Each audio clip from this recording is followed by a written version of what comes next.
naomba tuongee ukweli. Wabunge wa Bunge la Jamhuri ya Muungano wa Tanzania tumekataa kuwa wanafiki. Tumekataa kuwa vigeugeu kwenye swala la bodaboda. Tumekataa, na hii ni kwa sababu wakati tunagombea hawa vijana wa bodaboda ndio lilikuwa jeshi kubwa tunalitanguliza mbele ili tuweze kupata ushindi katika majimbo yetu.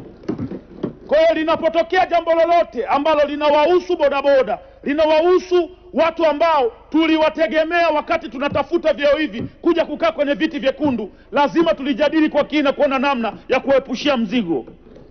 Naomba Mheshimiwa Waziri, ili wazo la kuongeza tozo kwenye bodaboda ulitoe. Na mimi wakati nagombea nilijitabanisha wazi kwamba mimi ndo mfalme wa bodaboda katika nchi ya Tanzania. Hatutakubali kuona vijana wanaongezewa mzigo. 75%, nendeni mkachunguze, 75% ya bodaboda ni darasa la 7 ambao wametengwa kwenye wizara karibia zote. Ukituona juzi kulikuwa na kazi zimetangazwa jeshini, wanatangaza kuanzia form 4, form 6 vyuo. Darasa la 7 mmewaacha mtaani. Angalieni wizara zote. Sasa sehemu ambapo wamejiegemeza tunataka kwenda kuwakandamiza zaidi ya 75%.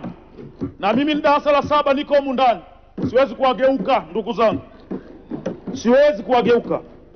Kwa tunaomba hizi tozo zipelekwe sehemu zingine, simtuletee sisi watu watungi. Bia ilikuwa inauzwa 1000 mkapandisha 2000, 3000, 5000 tunalipa tu. Watoleeni bodaboda, tuleteni sisi watu watungi, sisi tutalipa hiyo, wala haina shida yoyote.